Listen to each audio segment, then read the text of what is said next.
बिस्मिल्लाहिर्रहमानिर्रहीम। आज हमारा लेक्चर नंबर 3 है और आज हम डिस्कस करेंगे स्टीरियो आइसोमेरिज्म। इससे पहले जो लेक्चर 2 हमने किया था उसमें हमने डिस्कस किया था स्ट्रक्चरल आइसोमेरिज्म और उसके टाइप्स को हमने डिस्कस किया था और आज हम डिस्कस करेंगे स्टीरियो आइसोमेरिज्म। तो स्टीरियो आइसोमेरिज्म क्या होता है? स्टीरियो आइसोमेरिज्म को हम डिफ़ाइन कर सकते हैं इस तरह से कि the atom in stereo isomerisms are connected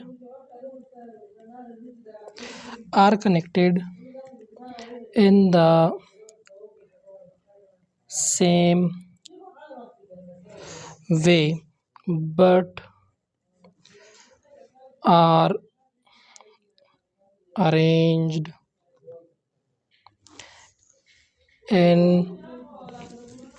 space differently। अच्छा, ये जो स्टीरियो आइसोमर होता है वो क्या होते हैं कि उसमें जो एटम होते हैं वो सेम ही सेंट्रल एटम के साथ कनेक्ट होते हैं, लेकिन स्पेस के अंदर वो क्या होते हैं, डिफरेंट होते हैं। उसका जो स्पेस होता है वो डिफरेंट होता है। तो ऐसे आइसोमर को हम क्या कहते हैं? स्टीरियो आइसोमर कहते हैं। अच्छा, अब स्टीरियो आइसोमर जो होता है उसके फिर से 2 टाइप्स होते हैं। स्टीरियो आइसोमर के होते हैं 2 टाइप्स। उसमें जो पहला वाला है उसको हम कहते हैं कन्फर्मेशनल आइसोमर। Conformational isomer. अच्छा, अब कन्फर्मेशनल आइसोमर क्या होता है इसको हम यहाँ पर तो पहले हम डिफ़ाइन करते हैं, उसके बाद हम फिर डिटेल में कन्फर्मेशनल आइसोमर को स्टडी करेंगे। तो कन्फर्मेशनल आइसोमर वो वाला आइसोमर होता है जिसको हम कार्बन कार्बन सिंगल बॉन्ड के थ्रू क्या कर सकते हैं, रोटेट कर सकते हैं। तो कन्फर्मेशनल आइसोमर क्या होता है? विच एलो रोटेशन, जो कार्बन कार्बन सिंगल बॉन्ड के ऊपर क्या होता है, रोटेट होते कहते हैं। और दूसरा टाइप जो है उसको हम कहते हैं कन्फिगुरेशनल आइसोमर। कन्फिगुरेशनल आइसोमर। अच्छा, कन्फिगुरेशनल आइसोमर जो होते हैं वो कौन से वाले होते हैं? Which do not allow rotation.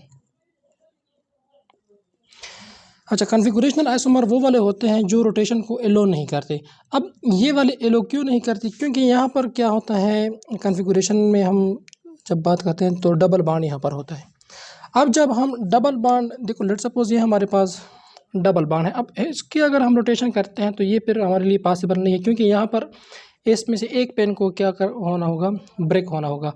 तो कन्फिगुरेशनल जो होती है उसमें जो एक पाई बॉन्ड है उसकी ब्रेकिंग आती है। पाई बॉन्ड क्या होगा, इसके अंदर ब्रेक होगा, इसलिए जो कन्फिगुरेशनल आइसोमर है इसके अंदर जो रोटेशन है ये एलो नहीं होती। और कन्फर्मेशनल जो होता है उसके अंदर जो रोटेशन है वो एलो होती है, क्योंकि यहाँ पर क्या है, सिंगल बॉन्ड है और यहाँ पर कोई भी बॉन्ड ब्रेकिंग का फिनोमेना नहीं होता। तो इसलिए ये जो है ये आसानी के साथ रोटेट होता है और ये जो होता है ये रोटेट नहीं होता। अच्छा, अब जो कन्फिगुरेशनल आइसोमर है इसके फिर से 2 टाइप्स होते हैं। कन्फिगुरेशनल आइसोमर के कितने टाइप होते हैं? 2 टाइप होते हैं। उसमें से हम देखते हैं एक हमारे पास होता है E and Z isomers,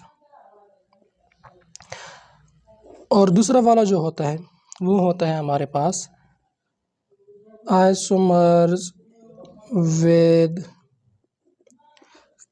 chiral centre. Isomer with chiral centre, ये दूसरा टाइप होता है कन्फिगुरेशनल आइसोमर का। अच्छा, अब हम डिस्कस करने वाले हैं कन्फर्मेशनल आइसोमर को। हम डिटेल में डिस्कस करेंगे कि कन्फर्मेशनल आइसोमर क्या होता है। तो अच्छा, कन्फर्मेशनल आइसोमर कौन सा वाला होता है? वो वाला होता है जिसको हम क्या कर सकते हैं, अलॉन्ग सिंगल बॉन्ड उसको हम रोटेट कर सकते हैं और उसको 3 डायमेंशनली हम अरेंज कर सकते हैं बाय रोटेटिंग सिंगल बॉन्ड। उसको क्या कहते हैं? कन्फर्मेशन कहते हैं। अब स्पेसिफिक कन्फर्मेशन ऑफ मॉलिक्यूल जो कि रिलेटिवली क्या हो, स्टेबल हो, उसको हम क्या कहते हैं, कन्फॉर्मर कहते हैं, या उसको हम कन्फर्मेशनल आइसोमर भी कह सकते हैं। अच्छा, ये है हमारे पास एग्जांपल कन्फर्मेशनल आइसोमर का कि यहाँ पर लेट सपोज हमारे पास कार्बन है, तो चारों हाइड्रोजन इसके साथ क्या है, अटैच है। अब हम क्या करते हैं कि इस हाइड्रोजन के थ्रू इस सिंगल बॉन्ड के ज़रिए से हम इसको क्या करते हैं, रोटेट करते हैं 60 डिग्री पर। 60 डिग्री हम क्या करते हैं, इसको रोटेट करते हैं। अब देखो यहाँ पर ये जो ऊपर वाला है, इसको हमने इंडिकेट किया है, हाइड्रोजन ए है, ये बी, ये सी और ये डी है। जब हम इसको रोटेट करते हैं तो ये जो बी वाला है वो यहाँ पर आ जाता है, देखो रोटेशन से यहाँ पर आ जाता है, और ये जो सी वाला है वो वहाँ यहाँ पर है, तो वो यहाँ से आ जाता है यहाँ पर, और ये जो डी वाला है ये इस साइड से रोटेट होके इस साइड पे आता है। देखो रोटेशन हमने इस तरह से की है ना, तो बी वाला जो है वो यहाँ आ जाता है, सी वाला वहाँ पर, और डी वाला जो है वो उस साइड पर रोटेट हो जाता है। इस तरह से अगर फिर हम इसको क्या करते हैं, 60 डिग्री पर रोटेट करते हैं, तो फिर बी इसी तरह से होता है कि यहाँ पर हमारे पास ए है, इस हाइड्रोजन यहाँ ये जो सिंगल बॉन्ड है इसके अराउंड हमने क्या किया है, इसको रोटेट किया है।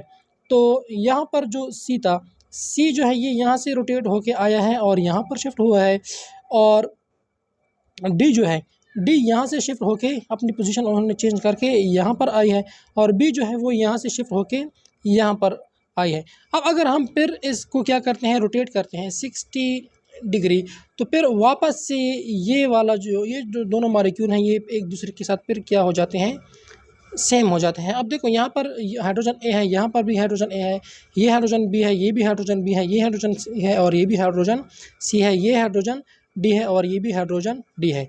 अब ये वाला जो रोटेशन होता है, इस तरह का जो रोटेशन कोई भी मॉलिक्यूल शो करता है, इसको हम क्या कहते हैं, कन्फर्मेशन कहते हैं, और ऐसे आइसोमर को हम क्या कहते हैं, कन्फर्मेशनल आइसोमर कहते हैं। तो ये जो है ये एक दूसरे के क्या है, कन्फर्मेशनल आइसोमर होते हैं। अब अगर हम इसमें देखें तो कनेक्टिविटी सेम है, सब हाइड्रोजन की कनेक्टिविटी सेम है, एक ही कार्बन के साथ अटैच है, लेकिन डिफरेंस क्या है कि इसका जो स्पेस है, इन सब में हाइड्रोजन का जो स्पेस है वो डिफरेंट है। तो ऐसे आइसोमर को हम कहते हैं कन्फर्मेशनल आइसोमर। अच्छा, अब हम थोड़ा ईथेन का कन्फर्मेशन पढ़ते हैं, कन्फर्मेशन ऑफ ईथेन्स।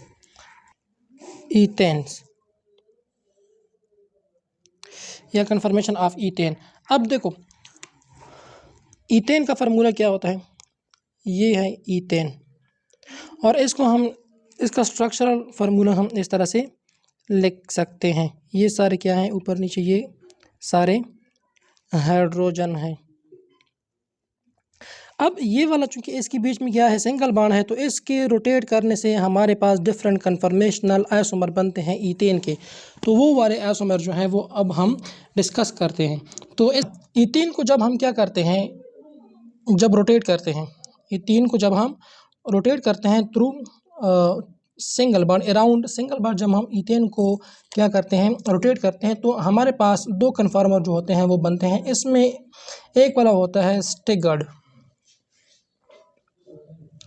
स्टेगर्ड आइसोमर होता है, और दूसरा वाला जो होता है उसको हम कहते हैं एक्लिप्स्ड आइसोमर। एक्लिप्स्ड आइसोमर होता है।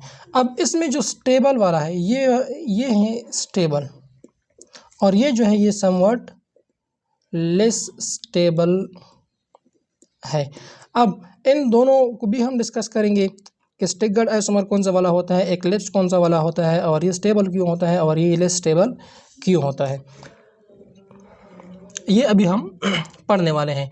अब अगर हम रोटेशन देखें, अब हम पढ़ते हैं कन्फर्मेशन ऑफ ईथेन्स। ये जो कार्बन है इसके साथ 3 हाइड्रोजन अटैच हैं, और इसके साथ भी अपने 3 हाइड्रोजन अटैच हैं। अब यहाँ पर ये इस साइड वाले जो है इसको मैंने क्या किया है, रिप्रेजेंट किया है ए, बी और सी से। इसी तरह से यहाँ पर भी हमने ज़ाहिर किया है ए, बी, सी से, और यहाँ पर भी हमने ज़ाहिर किया है ए, बी, सी से। अब अगर हम ये वाला ईथेन जो है इसको अगर अच्छा, ये वाला जो ईथेन है इसको अगर हम रोटेट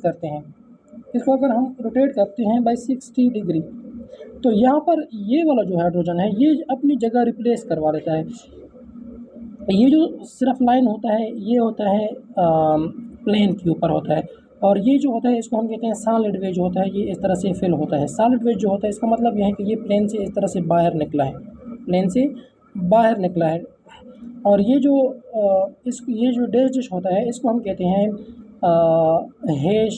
हेच वेज हम इसको कहते हैं। और ये इसका मतलब यह है कि ये टूवर्ड्स द प्लेन के अंदर गया है, तो ये अपनी जगह को रिप्लेस करवा लेते हैं सारे तीनों। अब यहाँ पर ये जो ए है ये नीचे की तरफ आया है, और ये जो बी वाला है ये ऊपर की साइड पे गया है। अब देखो ना, हमने क्या किया है, ये हमारे पास क्या है, एक ईथेन है, इसको हमने इस तरह से क्या किया है, रोटेट किया है 60 डिग्री के ऊपर हमने क्या किया है, इसको रोटेट किया है। तो हमारे पास ये वाला जो शेप है वो हासिल हुआ है। अब ये वाला जो है इसको हम कहते हैं स्टिगर्ड आइसोमर या स्टिगर्ड कन्फर्मेशन, हम इसको कन्फर्मेशन इसको हम कहते हैं। और ये वाला जो होता है इसको हम कहते हैं एक्लिप्स कन्फर्मेशन। और ये वाला जो है ये भी हमारे पास, जब हम इसको फिर से क्या करते हैं 60 डिग्री के ऊपर रोटेट करते हैं, तो फिर से जो हमारे पास जो कन्फर्मेशन हासिल होता है उसको हम क्या कहते हैं, ये भी हमारे पास होता है स्टिगर्ड कन्फर्मेशन।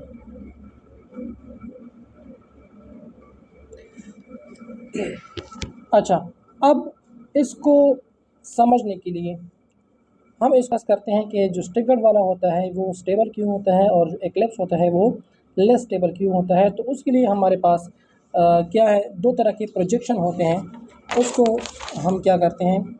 अच्छा, इसको समझने के लिए हमारे पास दो किस्म के प्रोजेक्शन होते हैं, हमने उसको क्या करना है यहाँ पर डिस्कस करना है। तो उसकी वजह से हम इसको आसानी के साथ क्या कर पाएंगे, आसानी के साथ हम इसको समझ सकेंगे।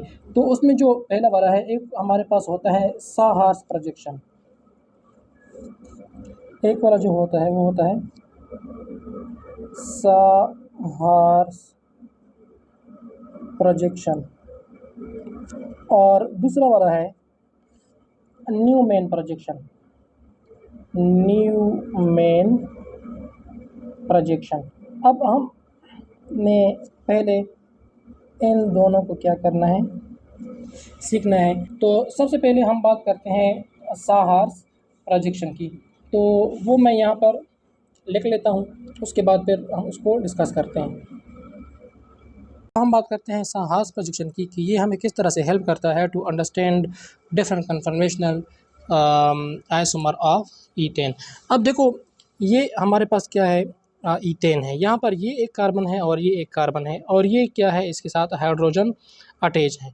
अब यहाँ पर अगर हम देखें तो ये वाला जो कार्बन है ये वो वाला कार्बन है जो फ्रंट में है, और ये हमारे पास नियर है, हमारे करीब है। और ये वाला जो कार्बन है ये हमारी क्या है, ये बैक साइड पे ये वाला कार्बन मौजूद है। अब जब हम इसको 60 के ऊपर रोटेट करते हैं तो ये जो है ये इसका स्टिगर्ड फॉर्म है, स्टिगर्ड फॉर्म है। तो और ये वाला जो है ये इसका है एक्लिप्स्ड फॉर्म है, और ये वाला जो है ये फिर से इसका है स्टिगर्ड फॉर्म है।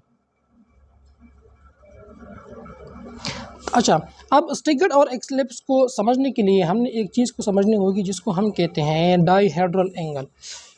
Dihedral angle, angle between the carbon hydrogen bond on the front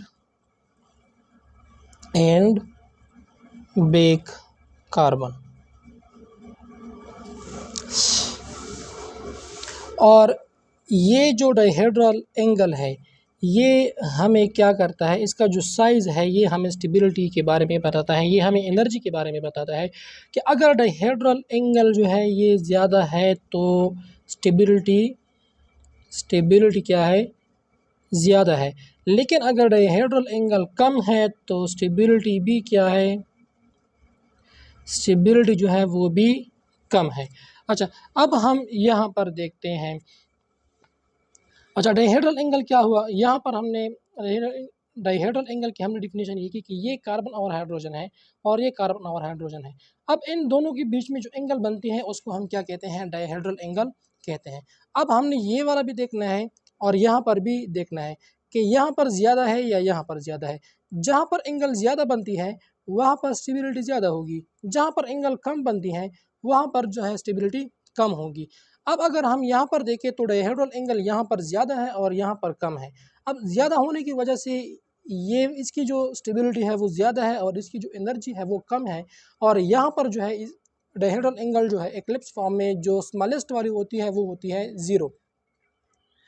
और जो स्टिगर्ड फॉर्म होता है वहाँ पर स्मॉलेस्ट जो होती है वो होती है 60 डिग्री होती है। तो यहाँ पर अगर हम स्मॉलेस्ट वाली को अगर हम देखें तो वो 60 है और यहाँ पर जो स्मॉलेस्ट है वो क्या है? 0 है। तो इसलिए जो एक्लिप्स फॉर्म है वो लेस स्टेबल होता है और स्टिगर्ड फॉर्म जो होता है वो मोस्ट स्टेबल होता है। अब एंगल ज़्यादा होने का वजह यह है कि अगर इन दोनों के दरमियान एंगल ज़्यादा है तो इसका मतलब ये है कि ये एक दूसरे से दूर दूर हैं। अब अगर दूर दूर हैं तो हमने ये भी इस बात को भी समझना है कि इसके अंदर भी बॉन्ड पेयर है और ये वाला भी एक बॉन्ड पेयर है। अब ये दोनों जितने एक दूसरे के करीब होते हैं, जिस तरह यहाँ पर अगर हम देखें ये वाला और ये वाला, जितने ये एक दूसरे के करीब होते हैं तो ये रिपल्शन काज करते हैं और वो जो रिपल्शन होता है वो क्या करता है? एनर्जी को इंक्रीज़ करता है। तो जितनी एनर्जी ज़्यादा हो जाती है, इंक्रीज़ हो जाती है तो वहाँ पर जो होती है वो अनस्टेबिलिटी क्रिएट हो जाती है। तो इसलिए जो एक्लिप्स फॉर्म होता है वो अनस्टेबल होता है, लेकिन स्टिगर्ड फॉर्म जो होता है वो स्टेबल होता है। क्यों स्टेबल होता है? क्योंकि यहाँ पर ये जो दोनों होते हैं ये एक दूसरे से मैक्सिमम डिस्टेंस पर होते हैं, जिसकी वजह से जो बॉन्ड पेयर और बॉन्ड पेयर के बीच में जो रिपल्शन होता है वो मिनिमम होता है, उसकी वजह से इसकी एनर्जी कम होती है और स्टिगर्ड फॉर्म जो होता है वो स्टेबल होता है। अच्छा, इसको हम एक दूसरा प्रोजेक्शन है जिसको हम कहते हैं न्यूमैन प्रोजेक्शन कहते हैं। ये वाला जो है, ये जो डॉट है ये उस कार्बन को ज़ाहिर करता है जो फ्रंट पे है और ये जो सर्कल वाला है ये वो कार्बन होता है जो बैक पे होता है। अब हम यहाँ पर डाइहेड्रल एंगल को समझते हैं और स्टिगर्ड फॉर्म को भी समझते हैं। अब अगर हम यहाँ पर देखें तो यहाँ पर जो मिनिमम एंगल होती है वो यहाँ पर होती है 60 डिग्री और यहाँ पर अगर हम देखें तो यहाँ पर ये बैक वाला कार्बन है और ये फ्रंट वाला कार्बन है। इस कार्बन हाइड्रोजन और इस कार्बन हाइड्रोजन के बीच में जो एंगल बनता है उसको हम डाइहेड्रल एंगल कहते हैं। अब यहाँ पर अगर हम देखें तो यहाँ पर जो स्मॉलेस्ट एंगल होती है वो 0 डिग्री होती है, लेकिन यहाँ पर जो डाइहेड्रल एंगल होती है स्मॉलेस्ट वाली वो होती है 60 डिग्री। अब चूँकि एंगल बढ़ जाती है तो बढ़ जाने के साथ साथ रिपल्शन कम हो जाती है, रिपल्शन कम हो जाती है तो क्या हो जाता है? स्टेबिलिटी, एनर्जी कम हो जाती है और स्टेबिलिटी आ जाती है। तो ये वाला इसका है स्टिगर्ड फॉर्म और ये वाला है इसका एक्लिप्स्ड फॉर्म इसका है। और ये वाला जो है थर्ड वाला ये भी इसका कौन सा वाला है? स्टिगर्ड फॉर्म है। स्टिगर्ड फॉर्म ये किस तरह से आए हैं? ये आए हैं कि हम इसको क्या करते हैं? रोटेट किया करते हैं, इनको हमने 60 रोटेट किया है। ये वाला जो है ये भी हमने रोटेट किया है, ये वाला भी हमने क्या किया है? 60 डिग्री हमने इसको रोटेट किया है, तो ये वाले फॉर्म आए हैं। तो जब हम ईथेन को रोटेट करते हैं तो उसमें 2 स्टिगर्ड फॉर्म आते हैं और एक जो होता है वो एक्लिप्स्ड फॉर्म आता है। तो ईथेन जो होता है वो ज़्यादातर कोशिश करता है कि वो किस फॉर्म में रहें? स्टिगर्ड फॉर्म में रहें, क्योंकि इन दोनों की एनर्जी क्या होती है? कम होती है।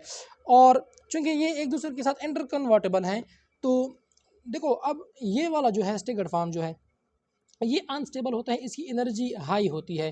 तो इसकी जो एनर्जी होती है जो रिक्वायर होती है वो कितनी होती है? 12 किलो जूल पर मोल होती है। ये वाली एनर्जी जो है ये रिक्वायर होती है कि स्टिगर्ड से एक्लिप्स में कन्वर्ट हो। तो ये वाली एनर्जी जो है ये हमने क्या करनी होती है? देनी होती है स्टिगर्ड को एक्लिप्स में और एक्लिप्स को कन्वर्ट करने और एक्लिप्स को फिर से स्टिगर्ड में कन्वर्ट होने के लिए ये वाली एनर्जी जो है ये हमने देनी होती है।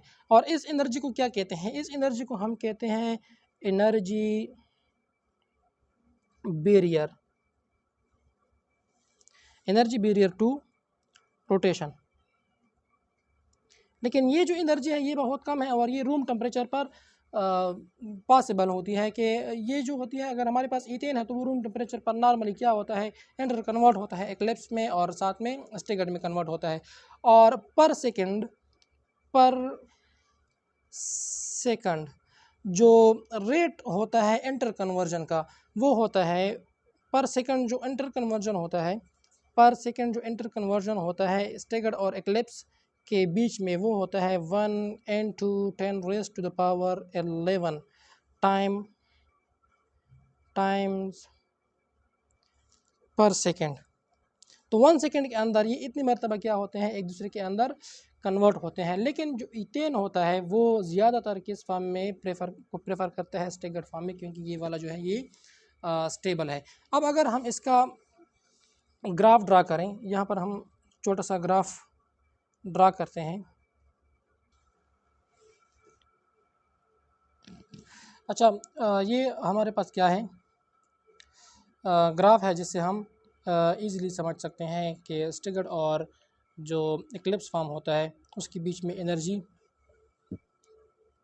किस तरह से होती है। इस साइड पे जब हम जाते हैं तो हम क्या करते हैं, रोटेशन करते हैं, और यहाँ पर ये जो ऊपर वाले हैं ये सारे हैं हमारे पास एक्लिप्स्ड फॉर्म है, और ये जो नीचे वाले हैं ये सारे क्या हैं, स्टेगर्ड कन्फॉर्मर्स हैं। तो अब ये जो एक्लिप्स हैं इसकी एनर्जी क्या होती है, ज़्यादा होती है, और जो स्टेगर्ड होती है उसकी एनर्जी कम होती है। वजह भी हमने बताया कि क्यों होती है, क्योंकि वो बीच में डायहेड्रल एंगल जो होती है वो आती है, और ये जो 12 किलो जूल एनर्जी है ये रिक्वायर होती है इंटर कन्वर्ट होने के लिए, और ये रूम टेम्परेचर पर इजीली अवेलेबल होती है। और इस एनर्जी को क्या कहते हैं, इसको हम टॉर्शनल स्ट्रेन भी कहते हैं, और ये हमारे पास जो है क्या होता है, एनर्जी बैरियर टू रोटेशन, ये भी हम इसको कहते हैं। तो आज के लिए ये हमारा लेक्चर था। Thank you so much.